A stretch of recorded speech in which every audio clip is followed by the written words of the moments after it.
A santidade é o rosto mais bonito da Igreja, o aspecto mais belo, é redescobrir-se em comunhão com Deus, na plenitude da sua vida e do seu amor, afirmou o Papa Francisco em audiência geral ocorrida em 2014.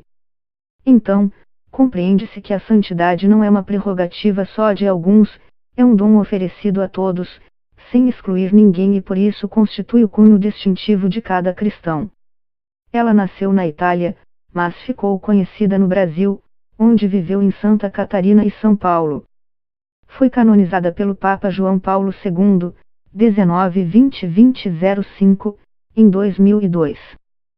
5 anos mais tarde, Bento XVI canonizou o frade franciscano Antônio de Santana Galvão, 1739-1822, conhecido como Frei Galvão, o primeiro santo nascido no Brasil. Papa Francisco declarou santos o jesuíta José de Anchieta, 1534-1597, nascido nas Ilhas Canárias e considerado um dos fundadores da cidade de São Paulo, Roque Gonzalez, 1576-1628, Alfonso Rodrigues, 1598-1628, e João de Castelo, 1595-1628, os mártires do Rio Grande do Sul, e André de Soveral, 1572-1645, e 29 companheiros. Considerados os protomártires do Brasil. Na última quarta-feira, dia 14, o Vaticano anunciou que será declarada santa a religiosa baiana Maria Rita de Souza Brito Lopes Pontes, 1914-1992, mais conhecida como Irmã Dulce. Ela será, assim, a 37ª santa brasileira. Ao longo da história, a Igreja Católica aprimorou o processo de reconhecimento de um santo. Em 1180, o Papa Alexandre III, 1100-1181, disse que não era permitido venerar ninguém como santo, sem a expressa autorização da Igreja de Roma. A normativa atual para a canonização data de 1983 e foi decretada por João Paulo II.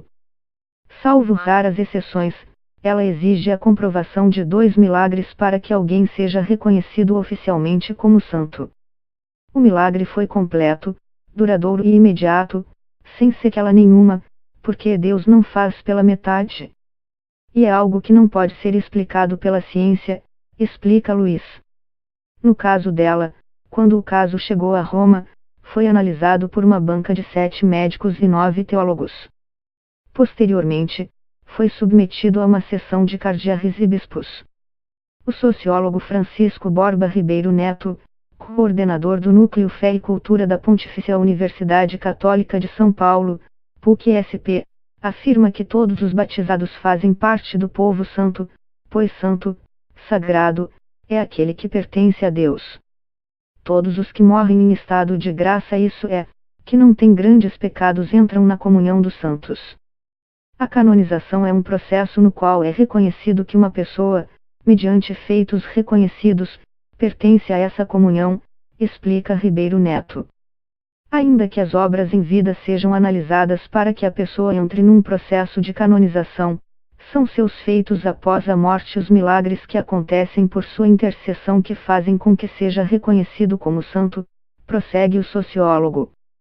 A Igreja Católica, desde as suas origens, sensível aos desejos e iniciativas do povo fiel, eleva a honra dos altares, processo de canonização, pessoas que se distinguiram em vida pela heroicidade de suas virtudes, particularmente a caridade, ou então pessoas que, num ato de amor supremo a Cristo e a seus irmãos, sofreram voluntariamente o martírio, definiu ele.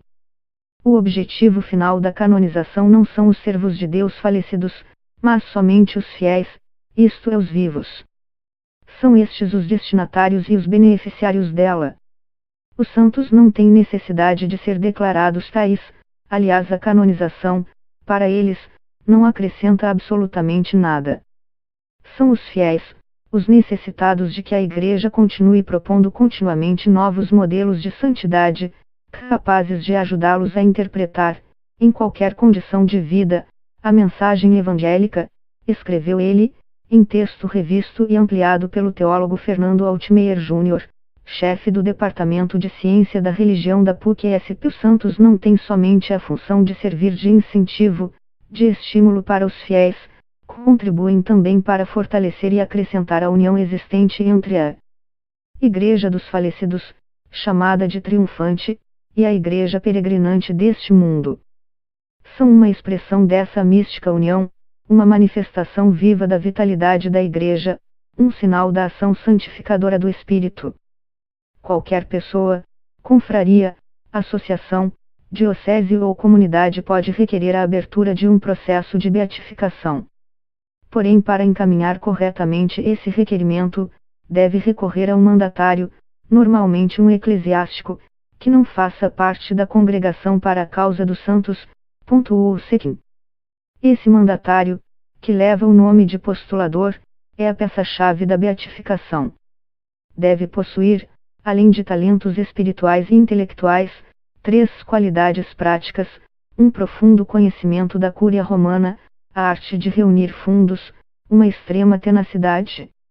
Na falta disso, o processo arrisca dormir pelas gavetas num torpor de difícil despertar. 3 requisitos são necessários para a homologação da candidatura: a fama de santidade, o exercício das virtudes cristãs e a ausência de obstáculos insuperáveis contra a canonização. O aval para o início do processo de reconhecimento da santidade vem do Vaticano. Quando alguém morre com fama de santidade ou de milagre, faz-se um estudo inicial em torno da vida dessa pessoa. Geralmente são figuras que têm o túmulo muito visitado e acabam veneradas informalmente pelas pessoas, comenta o canonista Reginaldo Roberto Luiz. Para começar a causa, o bispo local remete ao Vaticano um documento de cerca de 2 páginas. Trata-se de uma breve apresentação do candidato e um pedido de abertura do processo.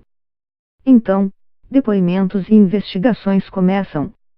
No caso da irmã Dulce, um tribunal ouviu 40 depoimentos, entre leigos e religiosos, completa. Enquanto isso, uma comissão histórica se encarrega de recolher todos os documentos relativos à vida dessa pessoa. Um dos processos brasileiros abertos no Vaticano é o do jesuíta João Batista Reus, 1868-1947.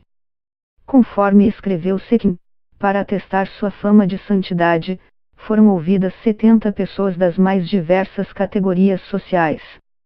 Os candidatos a santo também têm todos os seus escritos analisados. O tribunal deve reunir, revisar e estudar tudo o que saiu de sua caneta, lápis ou máquina de escrever, escrito, impresso, publicado ou inédito, incluídas anotações particulares e principalmente as cartas, os jornais íntimos, as notas pessoais, agendas, enumerou Sequim. Ele exemplificou com o caso do padre francês Charles de Foucauld, 1858-1916, hoje reconhecido como beato pela Igreja. Dele foram recolhidos 3 metros cúbicos de papéis diversos. O eremita escrevia, sem parar, durante horas, com tinta violeta, menos cara que a preta, para assim poder dar mais esmolas. A Congregação Romana para a Causa dos Santos, de posse de todos esses dossiês, não raro compostos de várias caixas, dará prosseguimento imediato. Não é bem assim. Se há um lugar em que pressa é sinônimo de imperfeição é bem na Cúria Romana, analisou Sequim.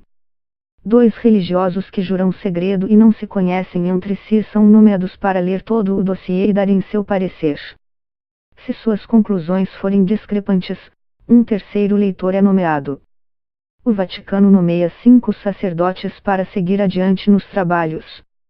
Este tribunal será assistido por um notário e, para o exame dos milagres, de um ou de vários peritos locais, médicos ou cirurgiões, designados especialmente para isso, afirmou o estudioso. Finalmente, o tribunal será provido de um ministério público, sob a forma de 2 promotores adjuntos e devidamente munidos de interrogatórios aos quais deverão submeter as testemunhas. O processo costuma ser longo. É rigorosíssimo, passa por diversas comissões que produzem relatórios que costumam passar de 2.000 páginas, afirma Luiz. Quando o primeiro milagre é reconhecido pela Igreja, a personalidade passa a ser reconhecida como beata ou bem-aventurada. Sua veneração passa a ser permitida. Só com o segundo milagre, a canonização ocorre.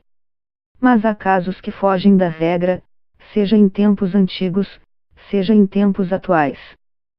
Santo Antônio de Pádua, 1195-1231, por exemplo, foi canonizado menos de um ano depois de sua morte, um recorde jamais superado.